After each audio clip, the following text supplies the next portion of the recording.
Yo, what up, dickheads? This is part two.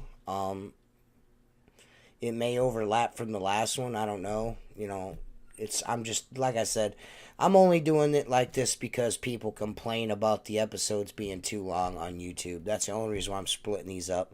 If it wasn't for that, I would just upload it in its entirety and just be done with it. But it is what it is. I hope you guys enjoy these episodes. I've been getting Mark on a lot just because I enjoy Mark's company. Mark's a pretty good friend of mine. We've never met actually in person, but we have been conversing for about 3 years now through Facebook and telephone calls. We speak to each other almost daily. He's a really good dude, and he is a fountain of knowledge. The dude knows a lot about a lot. And I'm gonna have him on when I got to do these podcasts. I got to be consistent for you guys. I got to make sure one or two goes up a week. You know what I mean? And if I can't get somebody to come on with me, like one of the guys, Josh or Tim, who've been kind of scarce lately, I'm going to grab Mark or someone else to get on the podcast.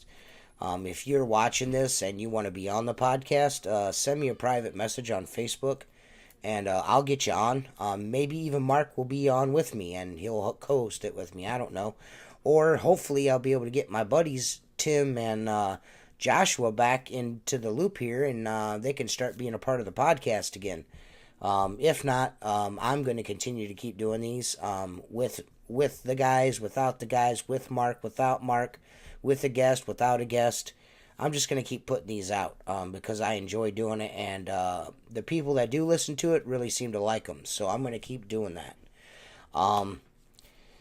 This episode, we cover all kinds of stuff: traditional, water-fed pole, starting a business, buying customers, all kinds of stuff. It's mostly anecdotal or whatever you want to call it. Mark kind of sharing his experiences with me, sprinkling stuff in here, there, and everywhere. You could see that I'm in a tank top because it was super muggy here, and I was sweating because I'm fat still, which is probably going to be a constant in my life. I am losing weight though, so that's a good thing. But I hope you guys enjoy these, man. If you don't, I'm sorry. You probably shouldn't be watching then. But like I said, I'm going to just keep doing these. And the podcast is going to evolve. I hope it evolves with my partners, Tim and Josh.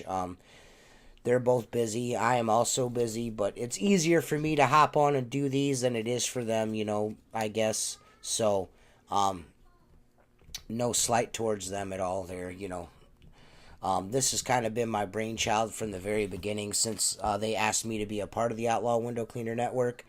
I wanted to do a podcast about window cleaning, and this is kind of it. So, any feedback is appreciated. I say that a lot, and I don't get much feedback, but if you want to contact me, my email address is cnwcohio@aol.com. Send me some questions, or maybe you want to be on the podcast.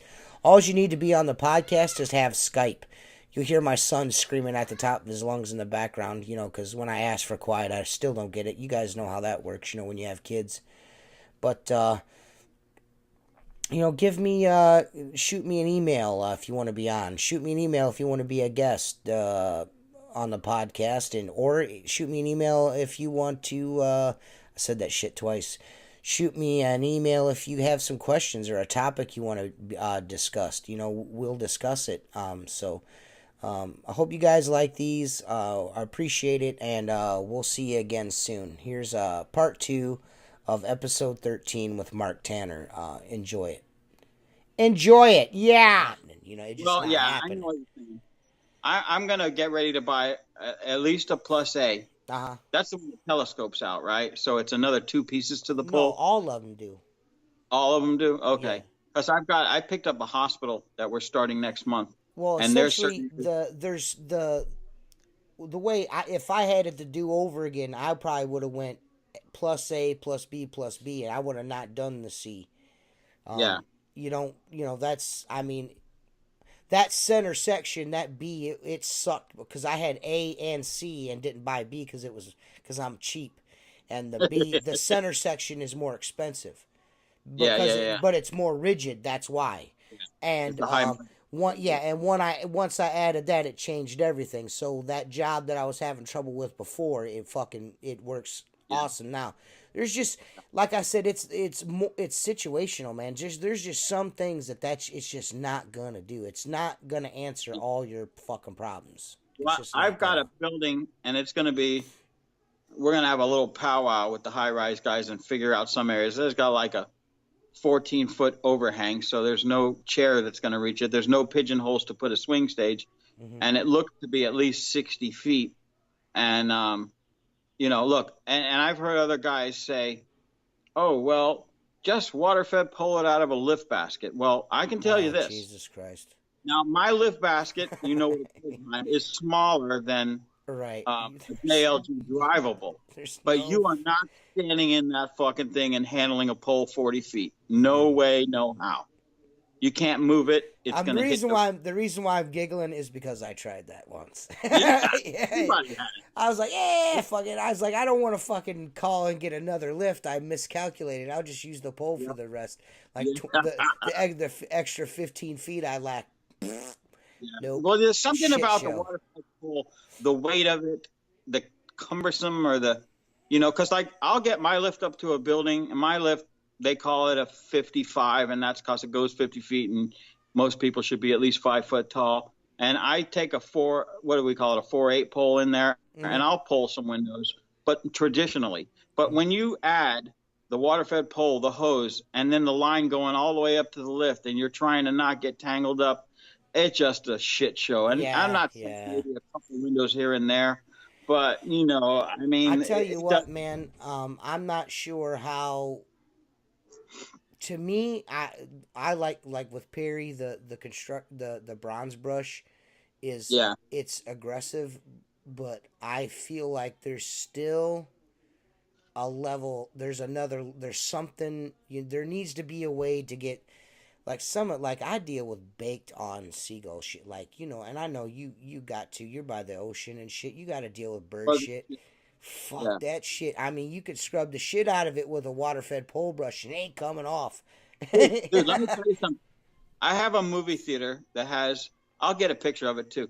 I'm supposed to be there tomorrow, but I'm in the middle of a restoration, so it's not going to go tomorrow, but hope they're not watching. Right. But anyway, I've got a movie theater that has 3 giant lamps, and the lamps they're 20 feet up, and they're plastic. They don't have glass in them. And we actually... I don't even, because it's plastic, I don't even... I've seen you do this before. Yeah, okay. The big chandeliers. You do that with a water-fed pole. Yep, and birds stand on the top of the chandeliers, and they shit to the inside. So what I do is, I'll wet the shit, okay, and then scrub the rest, and then wet the shit so it softens. But I'm literally...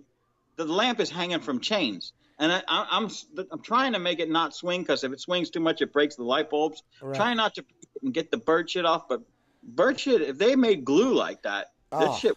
Yeah, man. You could fucking build houses and cars out of that stuff. But you know what else we have here? Exactly. We have some kind of, and I don't know if you have it there.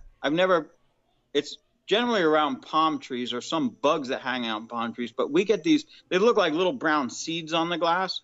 And you literally got to knock them off with your fingernail or a scraper. It's cannon mold spores. Is that what it is? Because the water-fed pole don't take that off either, and those fucking grip. And I've got a bronze brush, and it don't. I mean, it knocks them down, but some of them you can't get off. Yeah. There's that, and that's, I guess, and that's what I like about the way Perry approaches the brush deal. You know what I mean? He's got this brush. He's put bronze wool pads on it. And he realizes, there's more that we could do. You know what I mean? And that's what I like about, he's fucking already working on, the next evolution of that. That's, how cool is that? You know what I mean? So there's some room there. There's some room there. I really wish I could take my experience on the glass and put it into something like that, to try to. But I just really, I mean, where do you go with that any further than, you know what I mean? Where do you go with that? Because there's just some things, there's solids on the glass that are fucking extremely difficult to get off with a water fed pole brush. It's just, and I don't care what kind of brush you got. Yeah, no, you're right. You're right. But here's the thing. I come up the old school, and I remember we had a 50-foot Tucker brush. I guess it's aluminum, and it looks like it's bronze or some shit like that. Yeah. And that was long before any carbon fiber poles ever came out. And part of the reason that Perry has had to come up with better brushes is because the poles are so light for what they have. I remember as a kid, as a 20-year-old, lifting up a 50-foot Tucker brush and leaning it on the glass, and just the sheer weight of that pole smashing the bristles onto the glass. I mean, it took shit off because it was so had heavy. the leverage. My father used to say, just walk back and forth, don't use your shoulders, and you'd walk 400 miles that day to do a 4-story building. But the fucking thing would clean because you had all the weight of that 15, 20-pound pole, whatever they weigh, on the glass. So essentially, what's happened now is that the pole is lighter and easier to use, but that pressure for the agitation from the weight of the pole is gone. The leverage. And that's where, all the new brushes that he's making are definitely beneficial to make up for that. Because, I mean, if you've ever extended your Mini with a plus AC, BC, whatever the fuck it is, keeping that brush on the glass on the downstroke because it's so light, you better be standing back because it's going to want to lift. Right. Oh, yeah, yeah. There's definitely a technique involved. If you don't, you got to really watch how you're doing it. You got to be paying close attention, so. Yeah. Well, hey, like I said, we're going to call this podcast the Water-Fed Pole Conspiracy because we just opened a can of worms. But you know what? I honestly think that discussions like this are needed because for even with Perry, for all the innovation that he's gone with his brush, and I know there's other people now that the RHG's got the their brush with their Tucker brush with the over the top rinse bar too now, the aluminum one. Everyone's trying to go in that direction. So I guess with that being said, I mean the conversations like this are needed because there's still a little ways to go with it, and that's what's cool is there's still people out there, especially Perry, that are really trying to, because Perry does this and then other people start following suit and everybody's like, oh well, that's been done before. Well, yeah, it has, but I don't think anyone's kind of really put as much thought into it as probably Perry has. You know what I mean? A mad scientist. Lately. Have you ever sat there and talked with him? Oh yeah. I mean, I've had long conversations with the guy in Messenger. The podcast we did with him was fucking like 3 hours long. The dude's his mind is it works. Yeah. It's always trying to deconstruct a problem. So that's what I kind of get. It's like I think with dudes like Perry and that guy from RHG trying to push the envelope with these brushes to try to get everyone's feet on the ground, eventually there's going to come a day where you're going to be able to be comparable with a guy nose to glass. I think it may not ever be that level of clean because there's nothing that I don't care what kind of, I mean, unless Perry comes out with like laser fucking spot removal on his fucking end of his water fed, there's nothing like a squeegee clean. There's just nothing like it. There's just nothing like it. Well, yeah, you're right, and the results are instant. But I think they can get pretty guy. I think they're close, but I think they could get a little bit closer. They could get to where it's comparable, but not. I don't think it'll ever be like. Well, I don't know. Every time that he brings out a new product and you go, wow, this man thinks outside the box. And then you say, what's next? And he pulls some other shit out that you're like, holy shit, look at that. Yeah. I was, in case in point, him hooking up with Richie and that fucking gunslinger. I know you were short and you said you tried one on at the IWCA show and you were like, man, I'm fucking short. I don't know if I'm going to be able to use one of those. And I'm like, why? You're like, cause it's fucking dragging on. He goes, I'm so short it almost feels like it's going to drag on the ground. And then I was like, man, really? And then I put it on and I was just like, man, Mark must be like a fucking, like a bridge troll or some shit. Cause I didn't notice any difference, to be honest with you. But that gunslinger, man, I fucking love that thing. Dude, today I did 3 houses inside and out. I didn't think I was going to be able to get them done, but I had 2 washers on me. I had my 18-inch washer, my 12-inch washer, my 12-inch squeegee, my 18-inch squeegee, my 16-inch brass. I didn't have to go to the fucking truck but 2 or 3 times. Yeah. Now I understand that. I'm going to get me one of those. Dude, they're badass, man. It's a bad motherfucker, dude. Here's the thing, and I'm sure guys will differ about this, but doing a lot of route work and in and out of the truck, it's on and off with the belt, obviously. Yeah. I'm an old school, a matter of fact, I bought one of those when I went to the trade show. I bought a couple of those bull rings because that's a great product. And I'll tell you why. My dad used to go to a shoemaker, and the guy would take that thick leather that they make the soles on cowboy boots on and make them into squeegee holders and put the rivets in them and sew them. And they'd last a lifetime, because anything else you buy is a flimsy pleather product. You know what I'm saying? Right. And that's the way I grew up. And then the plastic thing came out, and I used it for ladder work because you carry water. I have a bunch of Whole Foods where you got to walk on the shopping cart tops. And I put it on for that because I can carry the extra water rather than climb my ass up and down on shopping carts, which they open up and you fall into the middle of the cart half the time anyway. But I'm going to get one for that, and we use it for ladder work. And I'd like to put it on a high-rise guy that has 4- and 5-story drops. I bet it holds enough water where he don't have to carry a bucket. You know what I'm saying? That's a very likely possibility. I mean, it's not like it's not so much that it holds a shit ton more water. It's that what the plastic bucket, like when you're sliding your washer back in, it gets that runoff. It catches that runoff. Yeah. You know what I mean? It catches all that water, so you're not having. You know what I mean? You got your water longer, essentially. Yeah. I know from what I understand, and we talked about this in the podcast with Perry.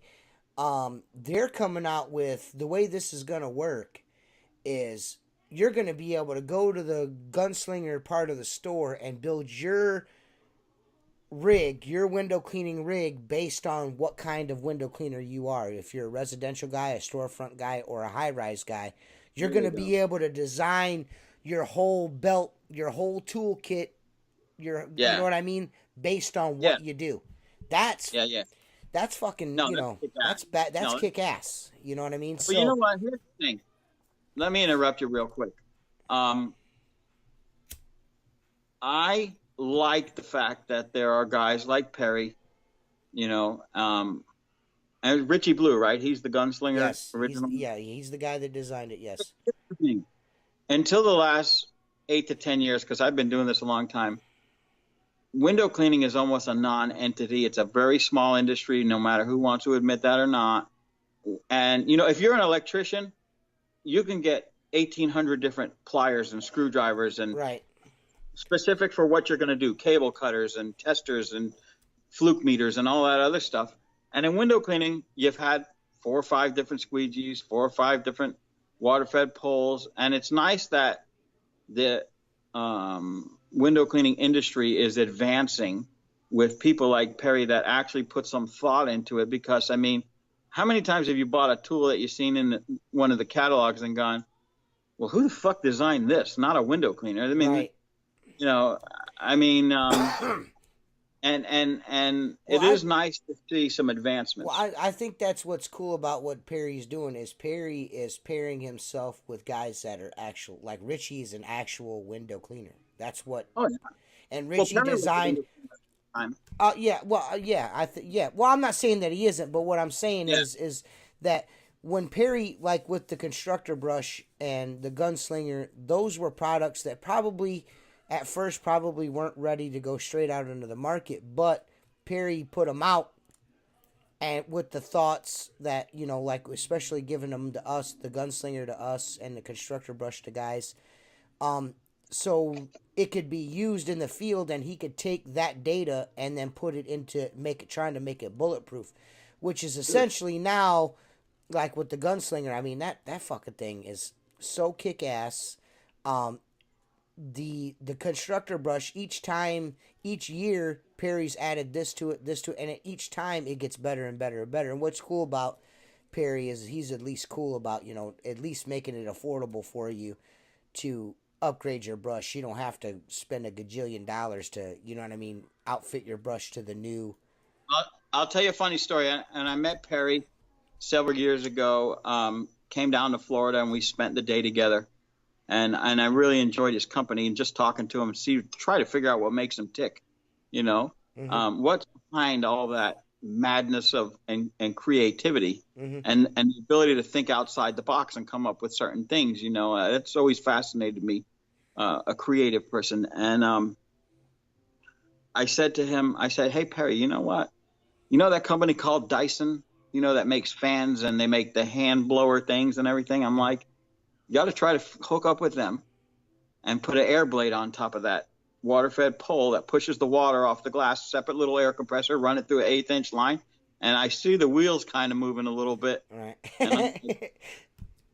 Just remember your old pal when you're ready to test that bad boy. Right.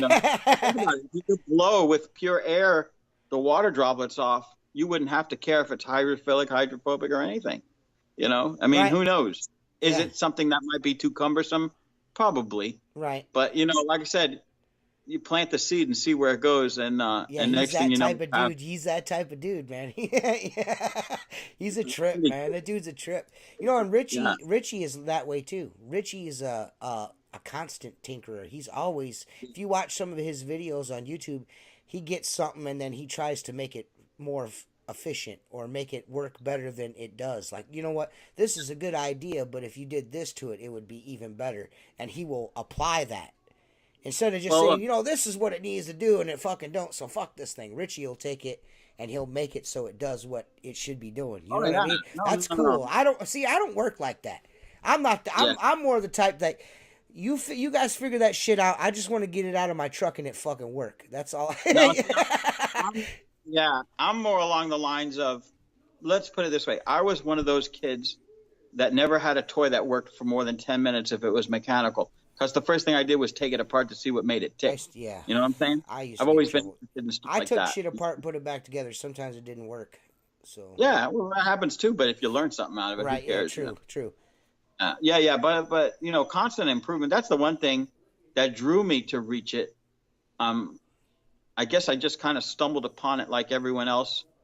I had I don't know, what do you call those water-fed poles that just fit together? What are those? You know what I'm saying? It doesn't have clamps. One goes into the next, Modular, I think they call that. Yeah, I think so. And I got to tell you that on the first job, I was cleaning a Aston Martin dealer, and it was leaning up against the building, and I turned around for a minute to pull the hose, because you ever notice how that hose gets stuck on everything that it possibly can? I go to turn around. Talk about that. I don't even want to talk about it. It's like a fucking blade of grass, and you're trying to move the pole, and it weighs like 700 pounds. You're like, what the fuck? And then you walk over, and it's like, are you fucking kidding me? I'm like, So I go to pull the hose off of whatever it was hooked up on, and all of a sudden I see it fall, and lucky it didn't go out into the road, because where I was, right on the street corner, it laid down into the bushes, but there was a concrete curbing surrounding the bushes, and that thing, it just broke in half immediately.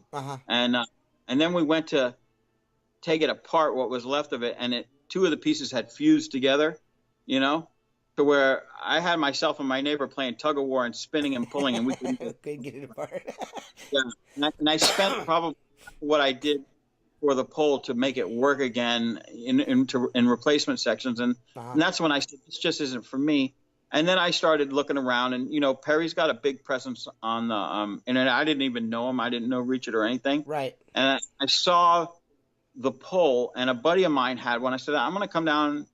I don't want to borrow it. I don't want to use it. I just want to put my hands on it. And the fit and finish and everything that I put my hands on, I said, this is worth the money. Right. I could see somebody has taken the time and refined, Right. I'm not saying there's not other good poles out there, but, guys swear by gardeners, and I absolutely hated every minute of that gardener I had. I didn't like mine either.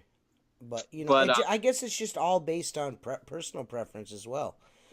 Yeah. And then I saw how Perry stands behind the product that, he used to say, if you break it, tell me how you broke it so we know how to make it better and we'll take care of you. And I've never broke any. I mean, I've had my first Reach It Pro maybe 4 years, and I've replaced the clamps one time. A couple of them started to slip, and then he came out with an upgrade clamp, the Aero Lock ones, I believe they're called. Yeah. Because I had the original ones, and I rebuilt the pole with clamps, and then, like I said, I just traded off that. I had that Extreme Gardener 47 foot with an extra section, so it was big, and we tried to stand that sucker up on a 5-story building, and I was like standing across the street. I'm like, oh my God, this is a shit show here. I go, because if I drove by and someone was doing this, I would be laughing or at least yelling something. Right. Get a lift. But, I was fortunate. I found a guy in Canada that really he just didn't prefer the weight of the high modulus pole. It is a little bit heavier, but of course it's heavier. It's a stiffer pole, and we traded even up. Oh, so really? I called Perry and I sent Perry a picture. I go, "Is this what I think it is?" He goes, "Yeah, that's a high modulus Procision." And I'm like, remember I told you when guys would start trashing on Reach It and they were talking about Gardner, and Perry knows this. I go, here's a picture of an Extreme 47 with an extra section. All the clamps work. It's in perfect working order. I will trade you, and I will pay shipping for a Reach It Mini or a Reach It Pro of a smaller pole. Everybody's no takers. And I'm like, you guys say what a piece of crap this is, and your Gardner rules. I'm giving you opportunity. You Right. Let's play right now, bitch. Right. Propaganda, Dude, I found a guy, and I shipped mine to Canada, and he shipped me his. And I actually, because I knew I was getting a much more expensive pole, I went online and I reclamped I went to reclamp the pole, because here's the funny thing. I had a Reach It lever on it because I lost one of the levers that broke on the Gardner, and I had a Reach It clamp. Half the clamp was on the Gardner to make it work for the job we did. And long story short, I felt that the right thing to do was send him something that's 100% ready to go. And I ended up changing 3 of the clamps, which were glue-on. They didn't have set screws. Right. And I had to cut the clamps off it, and I cleaned it all up, put nice new clamps on it, packaged it up, shipped them off, and gave him the extra clamps that I didn't replace. And he called me back and he said, I see the difference in the pole, but I like the fact that this one's lighter, and I'm an older guy. I don't need to be humping that heavy pole. And I said, I'm smiling the whole time. Right. I'm like, even with the high module, it's still light. It's not like it's light. It's still fucking light. It just, I don't know. I don't get that at all. Well, I don't know. Put it next to my Pro. It's Perry would know exactly. It's a little bit heavier, but if I don't tell the guys they're using the high modulus one, they don't even know. You know what I'm saying? Exactly. I tell you what, I got my Reach It Mini, and I took it out on the job first time. I set it up. It's kind of windy outside. I got it. In same instance, I got it all set up. I'm cruising along, and my fucking hose gets hung on a root, and I'm out by myself. So I lean the pole up against, and I walk over to grab it, and the wind catches it, and it fucking falls fully extended. Yep. On a wooden bench. You know those 2x4 benches that are screwed together, and they got chunks of 2x4s, so they got gaps. Fell right on that bitch. The very first section hit it like maybe 6 inches up. It just whack. I thought for sure when I was like, that I just broke this fucking brand new pole. I just got it. I walked over and it wasn't broken, and I was sold right there. I was like, all this shit that these dudes are saying about this there's got to be some kind of personal vendetta or some shit going on here. Or he put out a poll to begin with, and it wasn't very good to start out, and he just, like he does everything else, tries to get it out there, he gets it out there, and then it evolves as he's doing it. You know what I mean? And unfortunately, people, they're like, they won't give you a chance, man. Oh, well, that one time, you know what I mean? It's like, well, we all make mistakes, or, we think one thing's going to work, and then we find out later that, it's this that works, and then we just adapt to that. So I think that's where he kind of separates himself as a company, is that he's like, well, you know what? This didn't work, but now that we've figured out that don't work, we have a solution to make it work better now. Yeah. You know what I mean? So you gotta give him props for that. Yeah, no, I even though water-fed pole ain't, you should be using that shit all the time. I mean, unless you're a pressure washer, dude, and then, then you water-fed poles, you'd be the best window cleaner in the world. Well, here's the thing, like. Yeah, you'll be a legend. You'll be a legend. My buddy Jim, I mentioned him before. Jim does soft washing and pressure washing, and he's a close friend of mine. He says, I'm thinking about getting a water-fed pole, and I said, look, it's not going to make you into a window cleaner. He says, I understand that, but what I want to do is when I get done rinsing down someone's house, when I'm doing the body of the house, I can offer another service, and I'll tell them up front. And let's be real. If you pressure wash all the windows and frames and then come behind it with pure water, you can put a monkey on that brush. It's going to come out pretty good. Yeah, fuck yeah. Look, if I can make another $100 on a house that takes me another half hour to do, why not? And I'm like, run with it, brother. Yeah, I said, just don't show up on my jobs and bid against me, because you will lose every time. Right? Yeah, you bastard. Yeah. Let me ask you a question. Let's get off the topic of water-fed poles and all that. I think Ohio sounds to be very competitive in window cleaning. Yeah. I mean, how many local guys are there around that, I'm sure there's always the guys that don't have much internet presence or whatever. Of course, yes. I mean, it seems to me that there's more of them out there than down here. Yeah, there's a lot of bucket bobs around here. There's a lot of guys like me around here. And then there's Fish and fucking Central Window Cleaning and LAWC Window Cleaning. There's like 3 or 4 big companies. Big as in how many employees? What do you mean? Like Fish? Like they have 10 guys working, 15 guys working, 50 guys working. What do you mean, like as far as the franchises and stuff? No. Not the Fish guys, but like a big window cleaning outfit. How many employees? I'd say there's some in between 8 and 10 employees range, within like, I don't know, maybe 20 to 30 miles of me. Yeah. Yeah. We have a couple of them. A couple of them have downsized, and just kind of. I think where some of these companies around here, they kind of, and they allow guys like me, and there's a couple other dudes that are smaller companies like me, 1-2-man operations like I am, 2-man operation.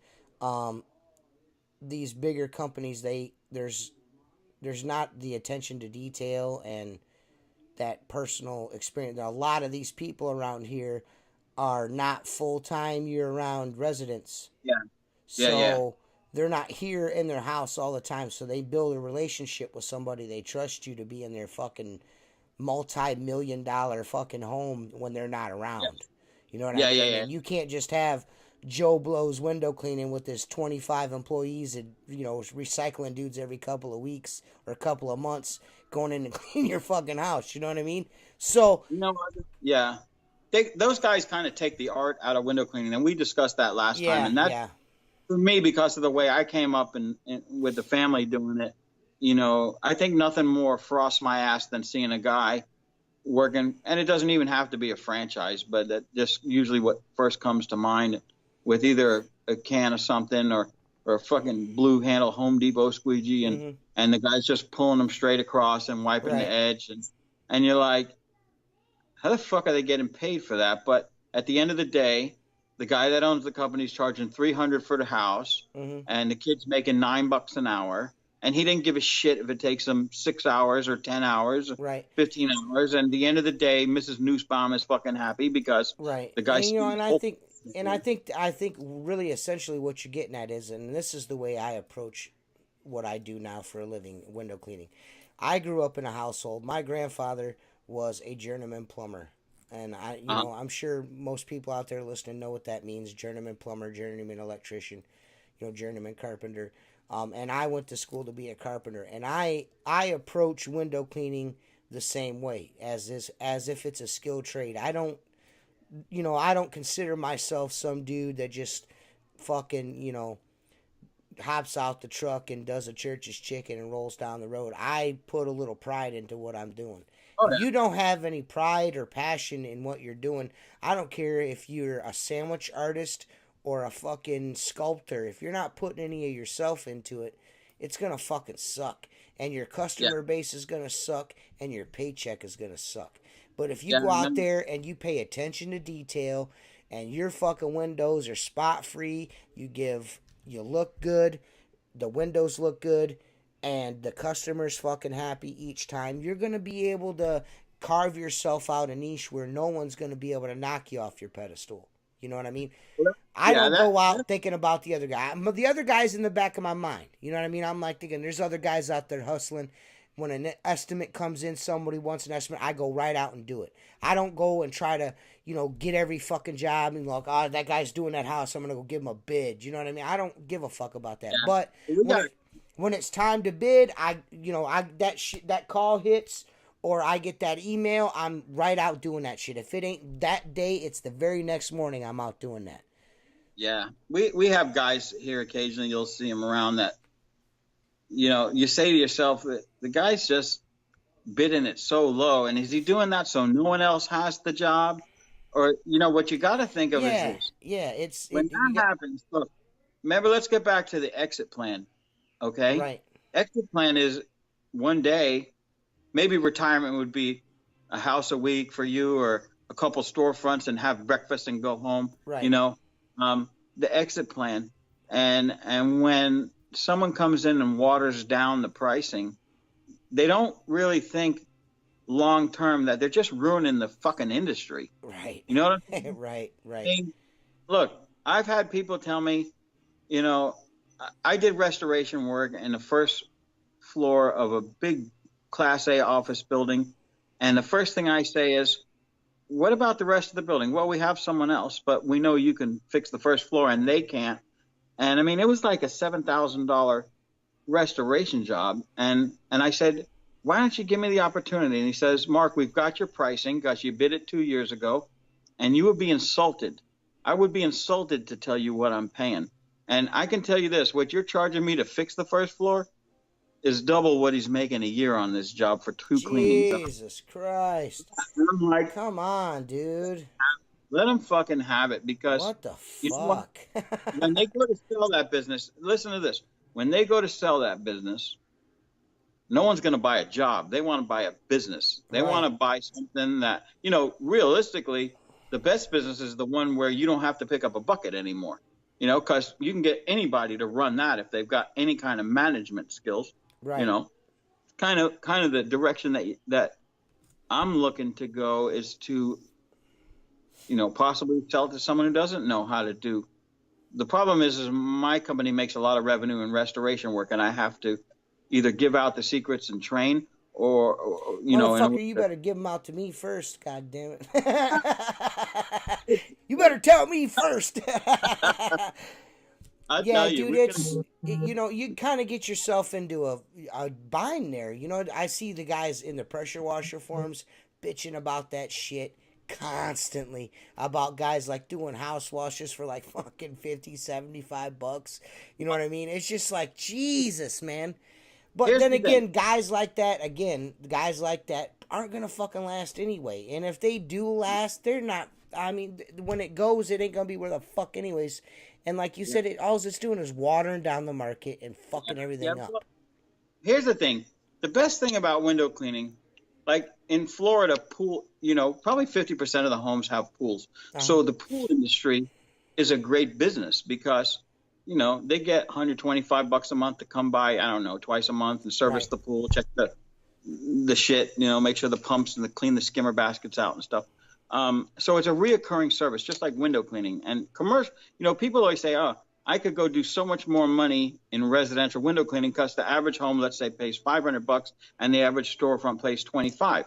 But here's the thing: if you're lucky to clean that house 4 times a year, 5 times a year, twice a year, whatever, storefronts, you know, you go out and do 30 or 40 of them in a day, and yeah, you're only getting $15 a cleaning, but you do 30 or 40 and then do something else. And especially here, it's so year round and so frequent and so you know, you can make money with it. Again, you got to keep the overhead down, and I've always said it's hard to pay employees to go do storefronts, and that's what I found.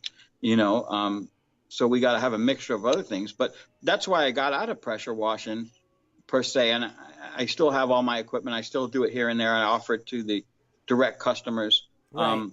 I do the same thing.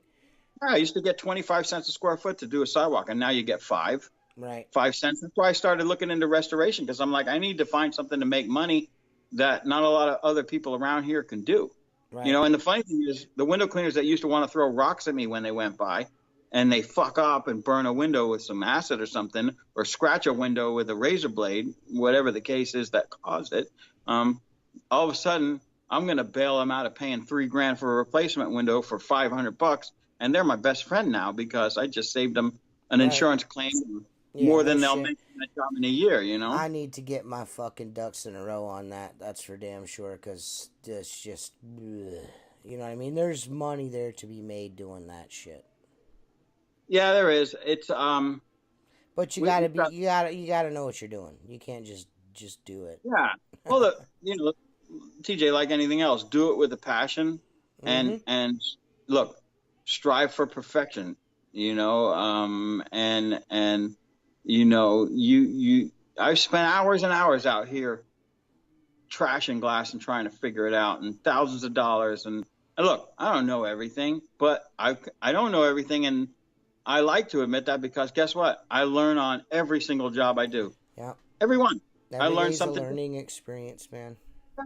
Yeah. I mean, so it breaks up the window cleaning, which, you know, I'll never put my bucket away, and I enjoy getting up every day and doing that. And, you know, right now I'm in the middle of a scratch removal job. It's 7 or 8 windows that, you know, it's always more when you get there and start polishing it up and see there's scratches everywhere, not just 1 or 2 that they pointed out. And then you got to go back and say, hey, it's a lot more than, you need to come look at this. And if you're willing to let that stay, that's fine. Then here's the original price. If not, you know, we got to grind the entire window, and it's going to be a bit more. But usually it works out, you know. And at the end of the day, if you put a smile on someone's face and put some money in your bank, everybody's happy. And I think that's the moral of this podcast is if you're going to buy a business, use your head. If you're going to clean windows and you know you want to do it quickly, you got to weigh the options. Is it just easier for me to use my squeegee, or will the water fed pole work?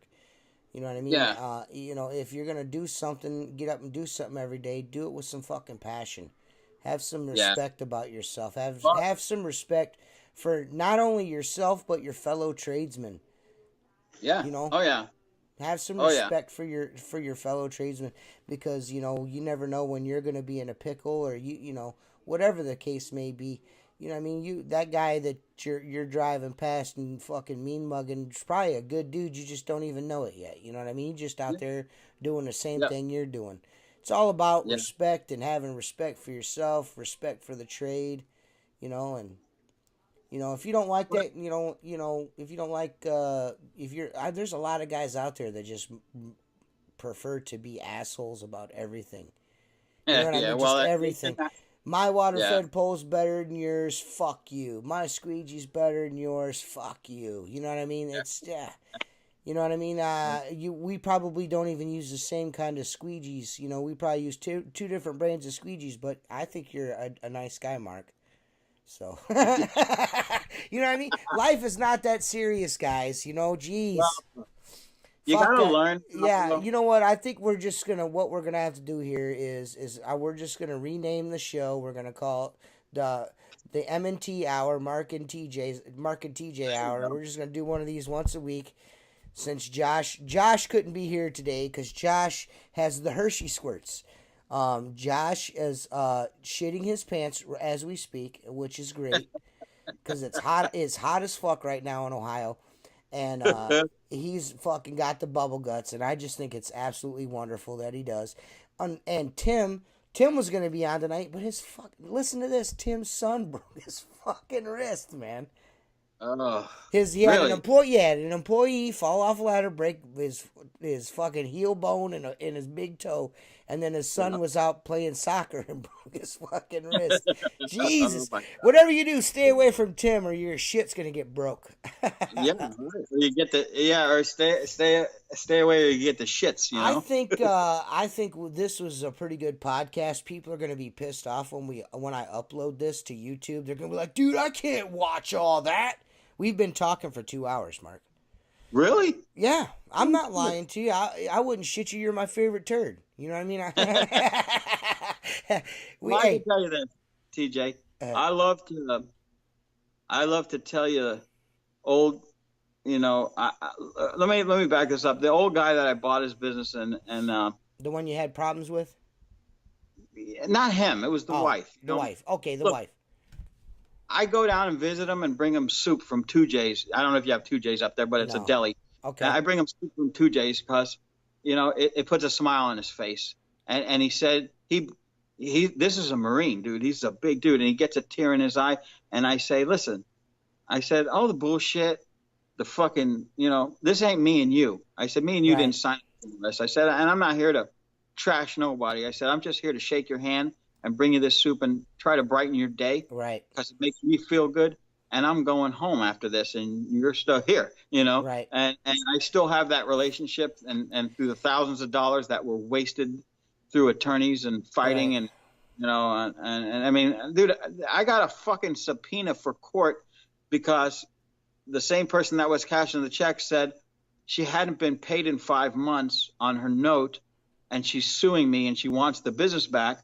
And I go to my attorney, here's the fucking canceled checks every month, signed off into a personal fucking account. Now I'm going to 1099 the bitch for revenue. I go, and now I got this fucking, my neighbors are looking because I got a fucking, you know, one of these servers on my fucking driveway is serving me fucking papers. And I go, and here's the fucking thing, TJ.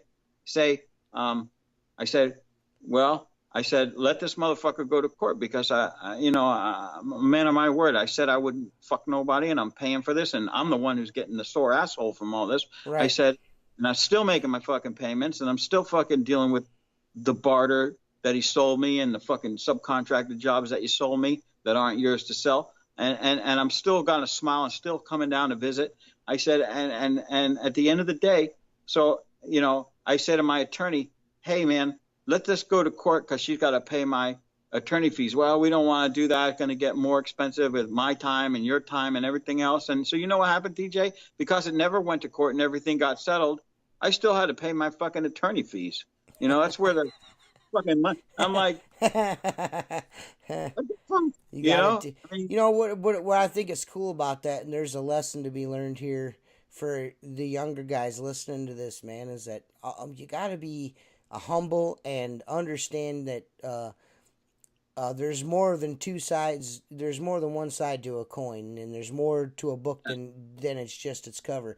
And being that I was raised by two elderly people, two people from the Great Depression, and not having them in my life anymore, and watching their brothers and sisters, my aunts and uncles, they're all dying off. That generation, those 70, 80-year-old people, those are the people that fought for their country and built this country up to the way it is, and you got to kind of have a little respect for that. It's cool that, you know, and those little things like, you know, like you were taking him the soup and shit, man, that's a lot for people's morale, man. It's nice to do something for people every once in a while. Look, you know, and not expect nothing in return. Just do something for somebody and not get nothing out of it. Well, here's the thing, TJ. I'm a firm believer that, you know, I've been fortunate that I've always made a living, and I got a great wife and a family, and most of the things that materialistic that I want, I come across. But you got to be a good person. And so if that makes me feel like a good person, look, I used to be angry about a lot of things and hold them in and everything else. And that's not a positive thing. And you got to move on. I mean, sometimes I want to put on my business card, I don't give a fuck, Right. Yeah. Dude, I'm that. I'll Yeah. tell you a story real quick. I know this is going on. No, you're So fine, man. All I'm gonna do is this is what I'm gonna do. I'm gonna upload the podcast in audio form to iTunes and Podbean in full. No matter if we go 2 hours or 2.5 hours, and then when I put it on YouTube, I'm just gonna break it into 2 episodes. So it's easier for them to digest. Don't worry if you got shit to say it. I don't give a fuck. This is funny. I'm working at this building. I think I put up some pictures on Windows 101 of what you're doing for the day, and it's a big glass building. I got my lift out there, and I got my truck out there, and I'm blocking off 10 parking spots at a time. And, it's limited parking. And the maintenance guy comes out and he says, you're going to be pissing people off blocking up all these spots. And I'm like, well, you guys are getting your windows washed. What do you want me to tell you? There's no other way to do it. And he says, yeah, I understand. He goes, there's a lot of lawyers in here, and that tells me everything. And some guy, I'm washing the windows. I got the, area cordoned off, and he's waving his hands, and I come down. I'm like, what can I do for you? And he says, you're in my parking spot. And I'm like, okay, Mark. Now, 20 years ago, I'd have made him look like an idiot. But I say, listen, I said, you're just going to have to be patient. And I'm sure that spot over there 10 feet away isn't going to kill you. Let's go park over there. And he goes to me, at what point of the day are you going to be moving this contraption?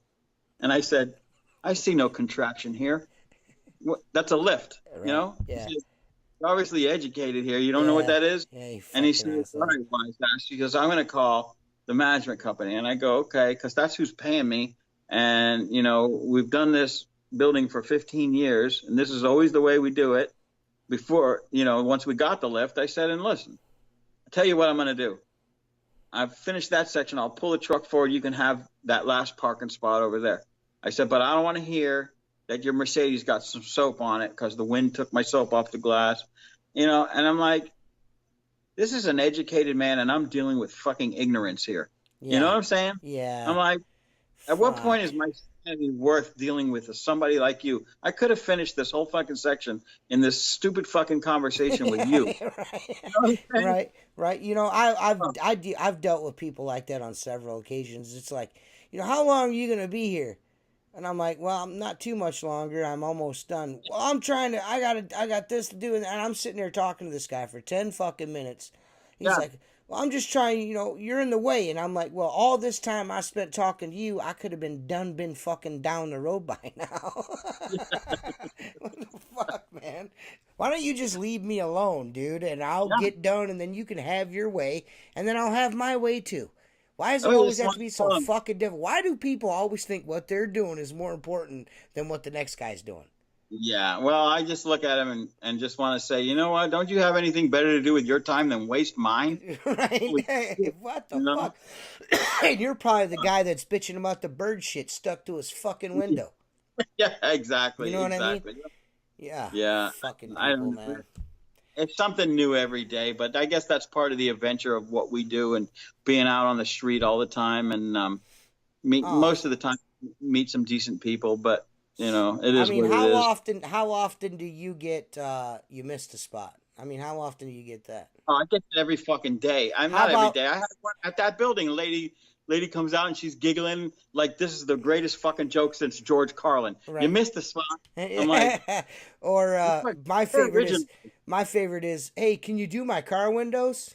Yeah. And my answer to that is every time, and people are gonna be like, dude, do you actually say that? And I'll be like, and yes, I do. I'm like, do I look like I have a roll of Windex and some newspaper in my? I'm not.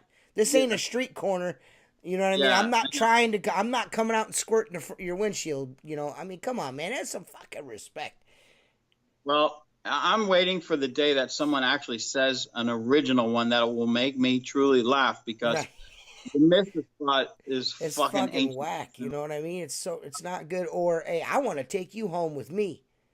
Yeah, yeah, yeah, yeah. And it's always some big old fat old No, lady. dude, I got a funny one. It's not. I was gonna tell you this one privately, Yeah. but fuck it, who cares, Right. right?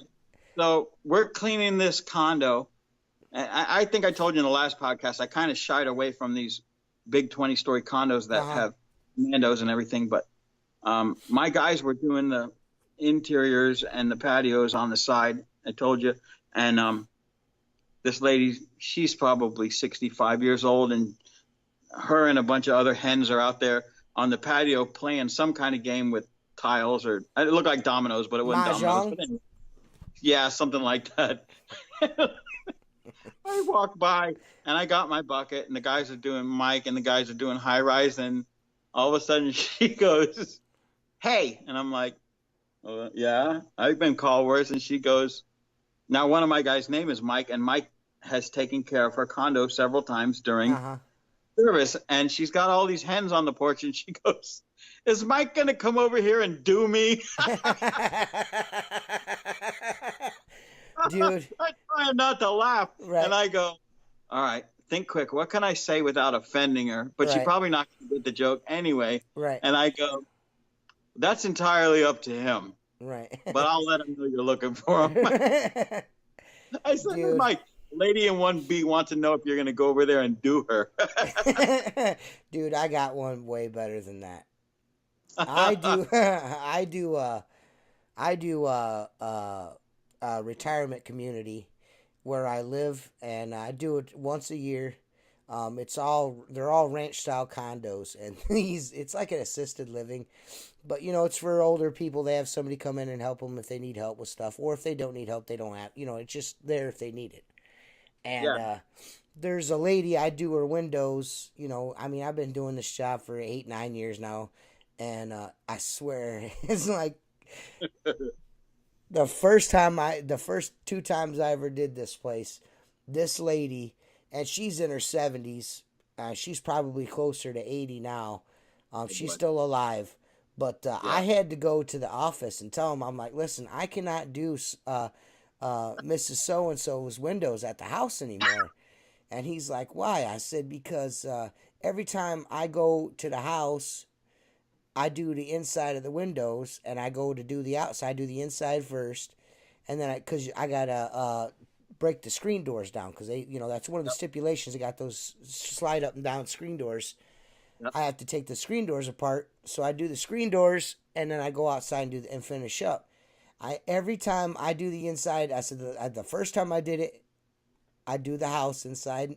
I come outside, I go around, I start going around the house, and I shit you not, Mark, she's butt naked. She's taking all her clothes off. Is that and the she's not standing. Listen, she's not standing in the bathroom, Mark. She's in the fucking living room with all the windows, all the curtains open, butt ass naked. And I'm I'm coming around the corner. I'm doing these windows. I come around the corner, and I almost shit my pants. I couldn't fucking believe it. So I come back around. I ran over to the office, and there was nobody there. There was 3 windows in the back of this condo. I didn't do them because this old lady was butt naked. I'm like, oh my God, this, maybe she's got dementia. You know what I mean? You know what I mean? Who knows what's going on with this lady? So I go back the second year, and she fucking did it again. So there's a lady that hires me, and she handles all the work. She does all the grounds work and all that stuff. She plants flowers, does all their flower beds, all this shit. And I go up to her and I'm like, listen, Vicky, so-and-so, the first time I did the house, I did the inside, I come outside, do the outside, she was naked. She's like, oh. She goes, she was naked again this year too, wasn't she? I was like, yeah. She goes, yeah, she does that to everybody. I'm like, what? She goes, oh yeah, she does it to the lawnmower guys all the time. She goes, by the time they've got the front yard done, they come around the back, she's standing in the fucking window butt naked. So this lady does this knowingly. Yeah. You know what I mean? And she was like a Rosie the Riveter type lady, you know what I mean?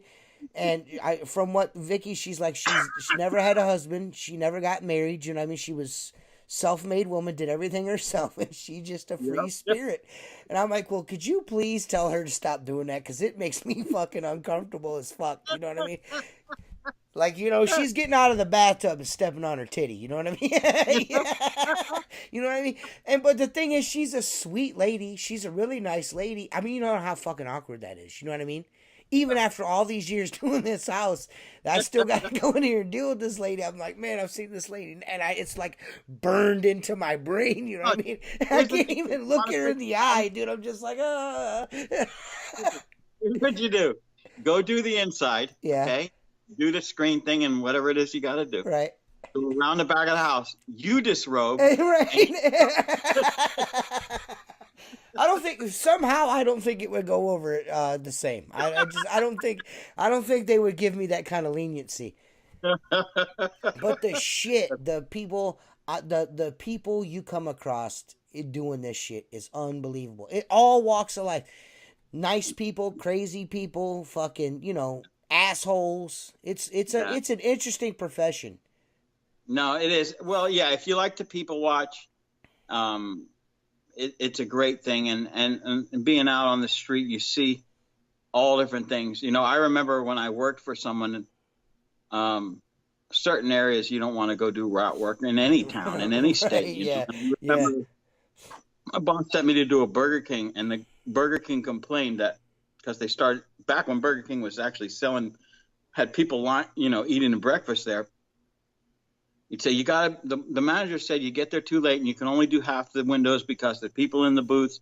And he says, can you get there at 6:00? And I get there at 6:00 and I go inside and do the inside first, like, to get it out of the way so people can come in. Mm-hmm. And I'm washing the outside, and I noticed I didn't lock my truck. I had a little Ford Ranger at the time, and I see someone getting in my truck. So I walk over there, and there's this fucking hooker sitting in this horse sitting in the passenger seat. And I go, what the fuck are you doing?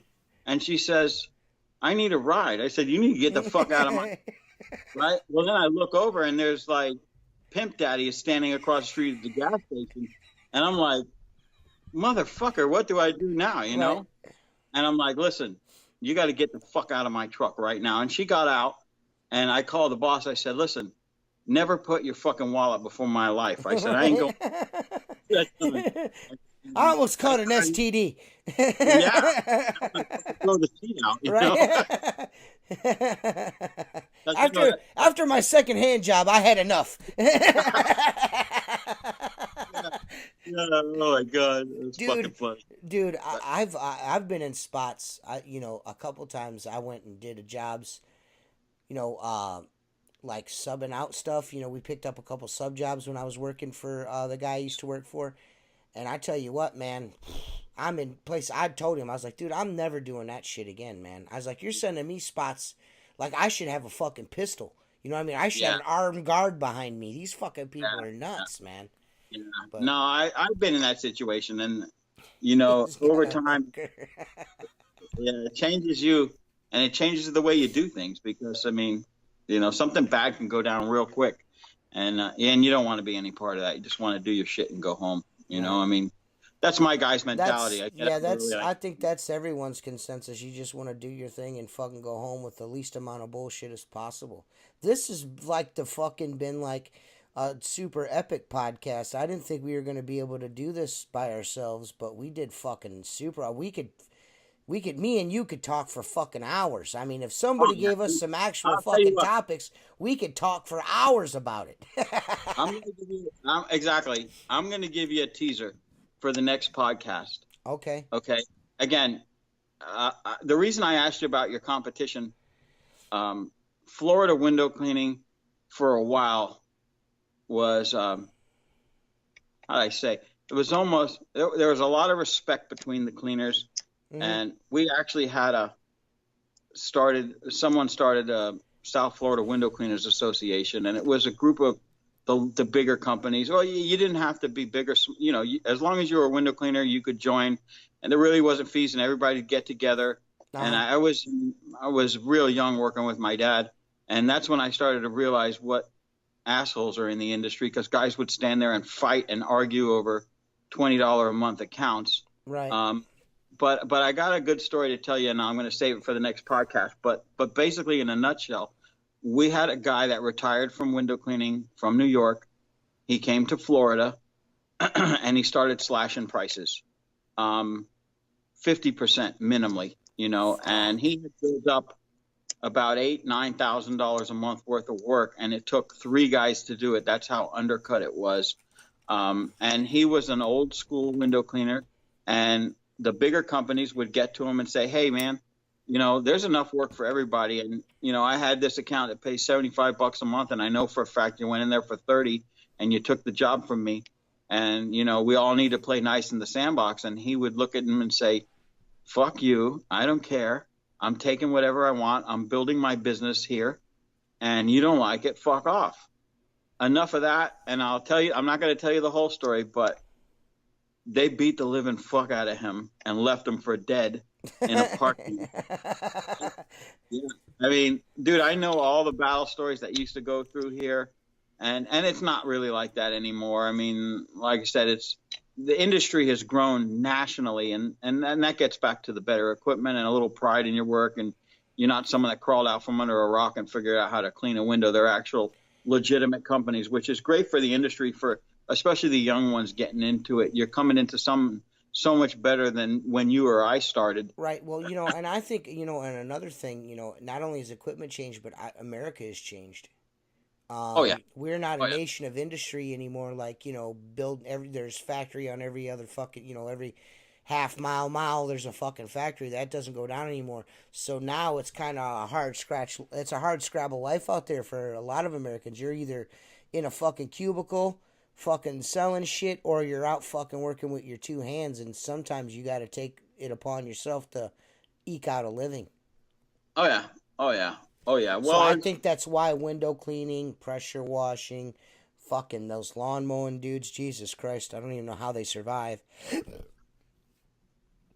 That's why you see a lot of that shit nowadays. Look, I got some tape on my shoulder. But yeah, we'll have to do this again. We might just maybe we'll just, like, every couple of weeks or so, I'll have Mark on, and we'll just have Mark on every time. Mark will just be my stand-in, because fucking Tim is like the most unluckiest dude ever. Joshua is Captain Shit His Pants. So I feel bad for both of those guys. Let me ask you. I think I asked you this before. Can we put 4 of us on, or it could only be 3? How many? No, we can do 4 at a time. That's the way it started out, was 4. See, I think that would be a lot of fun. Oh, yeah. We don't even have to, we could, it's so hard wrangling the guys up this time of season. We could always have you and someone else on. It could be me, you, and someone else. It doesn't have to be just me and you. It could have been someone else. It could be me, you, Tim, and fucking Joe Blow the window cleaner. Me, you, Josh, and Tim. Or, we did me, Tim, and Harrison, and Perry. It could, there's all kinds of shit you could do with this. But we'll definitely have to do it again. Yeah, I enjoy it. Just like I said, doing this for so long, and being on a lot of sides. This is the cool thing about it is we talk about things, but we don't really, once we get a couple of topics, and we can go an hour on each topic. So, what I mean? We talked about buying a business, and then we went to water-fed poles, and then we went to traditional work, and then, there's so much more we could talk about. So that's cool. You know what I mean? So the moral of the story is, guys, if you're looking to buy a window cleaning business, you got to protect yourself. Look, I thought I knew it all, and it cost me a lot of money. Do I have regrets? Well, I didn't have a lot of choice, and I'm not much bigger because of it. And I've got, it pays off, but protect yourself. And just remember, again, I never covered residential sales in window cleaning, because, TJ and I have discussed the fact that, letting someone into your house, that's a personal relationship between the window cleaner, whether they're an employee or an owner, and the homeowner. And there's different. What value does that have? I don't know. Yeah, I mean, there's different levels to this, and you're kind of you're on a, not, I wouldn't say a higher level or anything like that, not trying to belittle anyone, but you've got your particular niche that you like to focus on. You know what I mean? Yeah. And that, which makes sense for you and your business model. Yeah. Some guys use residential work. It's kind of hard to buy residential contracts. You got to, you know what I mean? It's kind of hard, Yeah. you know what I mean? That's something that hopefully the next time you're on, maybe we could talk to Josh about, because Josh recently just purchased a residential window cleaning company up where I'll he tell you what, lives. the way I look at it is like this, and I'd like to talk to Josh about it, but if you're going to buy someone's business, you need to work with them for 5 or 6 months and have them introduce you to the customers, to the clients, like what you had. You worked with the guy that you bought out. Yeah. See, me, I only knew a small percentage of the company I bought, and we sent out a letter. It's the same smiling face because we kept the employees, and the same service, just a different name, same price. And for the most part, it flew. It was a lot of challenges that I didn't foresee, but and again, we touched on the one thing I wanted to go back and say as well. You said, "Oh, I bought the client list." You really don't want to buy the company name, Right. because anything associated with that company is now on you. If there's a tax lien, you could be held liable for it. Right. If he's done something fraudulent, whether it's Then that's insurance, on you too. yeah, you don't want to buy the corporation. You just Right. want to buy the account list, Yeah. and make sure you get a guarantee of at least 90 days on recurring accounts that the money's set aside so that you can balance it out in the end. Because I know a lot of guys that had nightmare stories very similar to mine that got screwed in the end and ended up in court over the escrow money because it was a he said, she said. He said he got fired because it wasn't me anymore, and in truth, the store owner said, well, the guy only showed up once a month, not twice a month, so I fired him. So he's liable to owe me. And you don't want Right. it to get to the point, because once you get attorneys involved and start dragging it down through the mud, at the end of it, there's not going to be anything left. Right. My situation, again, was an instant decision, and I would either walk away from everything and try to take what I felt was mine, and I didn't want to do that. I wanted the whole nut. And you know what? Look, it's taken 2 years, but it's making money. And you did it, and you did it. You stuck to you're a man of your word, and you stuck to your principles, and you did it with some fucking integrity instead of just being a regular old shithead about it.